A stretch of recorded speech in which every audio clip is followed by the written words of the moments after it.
ఈరోజు ఏం కూర చేయాలి, చాలా ఈజీగా తొందరగా అయిపోయేది ఏముంది అని ఆలోచించాను.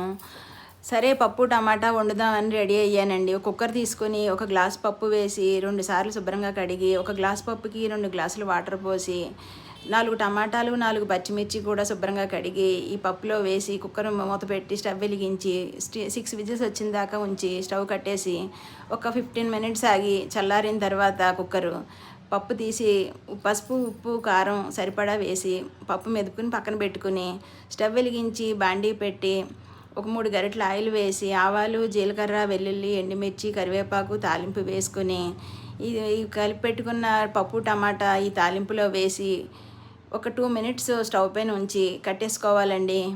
ఎంతో టేస్టీగా ఉండే పప్పు టమాటా రెడీ అవుతుంది. వేడివేడి అన్నంలో ఈ పప్పు టమాటా వేసుకుని నెయ్యి వేసుకుని కలుపుకొని తింటే చాలా సూపర్గా ఉంటుందండి. మీరు కూడా ట్రై చేయండి.